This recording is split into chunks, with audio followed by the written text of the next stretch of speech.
Last night, on my orders, America's armed forces began strikes against ISIL targets in Syria. U.S. counterterrorism officials asking why are ISIS fighters driving so many similar trucks and where are they getting them from? How do we know that the arms that are going to the Syrian rebels are not going to get into the hands of ISIS? Because if we had people who were there to funnel it to the right people, and I know these people, and I know who they are, and I know how to do it, and so do other people. You are basically saying that even in government at the time, you knew those groups were around, you saw this analysis, and you were arguing against it, but who wasn't listening? I think the administration. In an interview with the New Yorker magazine, he compares groups linked to al-Qaeda to an amateur basketball team. Intelligence officials in Pakistan say a local commander from the terrorist network Islamic State has admitted receiving funds transferred via the U.S. He made the confession while being interrogated. Today, we learned that the same group may now be in possession of a deadly cache of American-made firepower, Stinger missiles.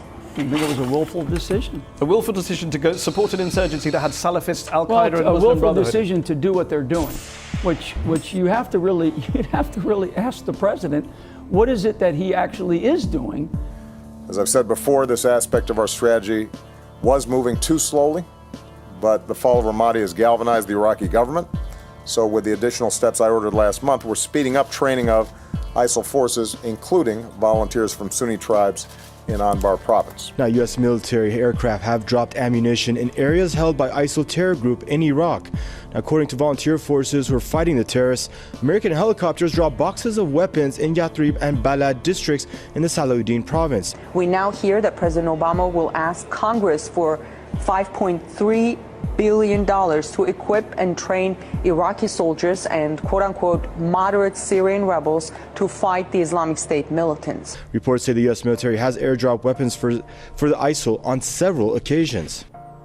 Last month, I ordered our military to take targeted action against ISIL to stop its advances. Do you know that he made the Air Force drop leaflets telling the ISIS truck drivers to get out, that bombs were going to fall? Did you know that? Does anyone know that he did that? This is going to make people think twice about this guy. This is not as clear as it may be of he's just a pacifist or a liberal. There's something more here, Donald. And it's been more than a year now. ISIS's capabilities seem to be expanding. Were you aware that they had the capability of pulling off the kind of attack that they did in Paris? Are you concerned, and do you think they have that same capability to strike in the United States?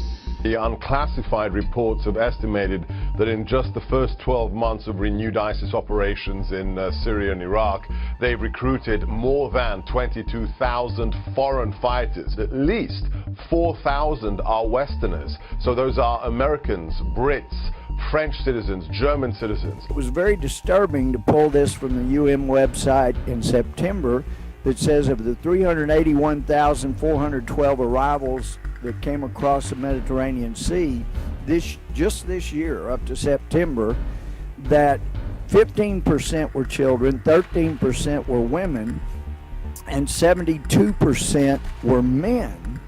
Such a backlash against Syrian refugees coming to the United States after the word that some of these attackers may have passed through Syria. 31 governors now say they don't want them living in their states. Many presidential candidates calling for a ban or religious tests. Congress moving for a moratorium on new refugees. They point out there's an extensive vetting process that includes the intelligence community, the Departments of State and Homeland Security. We don't have the systems in place on the ground to collect the information to vet. That would be the concern. Yes, I think that's the challenge we're all talking about, is that we can only query against that which we have collected. You can't account for what you don't know, and that goes to the intelligence deficit that I think is embedded in your question. There is alarm in Europe over allegations that Islamic State militants are infiltrating the continent by blending with crowds of migrants. But apparently they're scared of widows and orphans coming into the United States of America as part of our tradition of compassion. It's a terror threat unlike any Europe or the U.S. has seen before. It's the ultimate stealth weapon for ISIS. A female suicide bomber is like a stealth precision weapon. Stealth precision weapon, Brian, and this is a major change in strategy. We do not close our hearts to these victims of such violence. and somehow start equating the issue of refugees with the issue of terrorism. Extraordinary pictures. It follows confirmation, as Tom Stuyvesant reported, of the death of the mastermind behind those attacks. Thanks to our military and counterterrorism professionals, America is safer. Been reaching out to various countries that have been fighting ISIS in Syria and Iraq, urging followers to attack in their home country. The FBI is still gathering the facts about what happened in San Bernardino, but here's what we know. The victims were brutally murdered and injured by one of their co-workers and his wife. So far, we have no evidence that the killers were directed by a terrorist organization overseas or that they were part of a broader conspiracy here at home. Because we have the clearest indication yet that that shooting rampage 2 days ago in San Bernardino, California, was an act of terror inspired by ISIS. New details about the couple involved in that deadly San Bernardino mass shooting, including a statement of support for ISIS by the female shooter, Tashfeen Malik. We may have somebody who comes to us and is simply not on our radar for any discernible reason. And there may also be the possibility that somebody decides to do something bad after they've been admitted through the process. But his wife, Tashfeen Malik, she came here on a special visa for fiancés of American citizens. How much screening did she get? Any idea the number of people who come in on these fiancé visas a year? I don't know the exact number, but I think this past year it's somewhere around 35,000. But apparently they're scared of widows and orphans.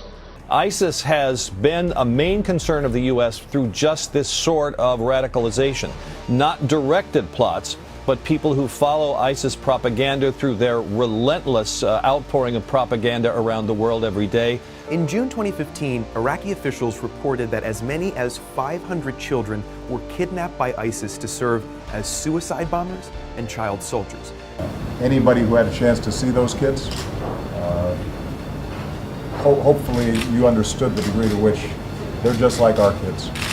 New Islamic State video shows boy soldier execute 2 alleged Russian spies. Long way from when you described them as a JV team. Well, was that bad intelligence or your misjudgment? Keep in mind, I wasn't specifically referring to ISIL. As I've said before, this aspect of our strategy was moving too slowly, but the fall of Ramadi has galvanized the Iraqi government. So with the additional steps I ordered last month, we're speeding up training of ISIL forces, including volunteers from Sunni tribes in Anbar.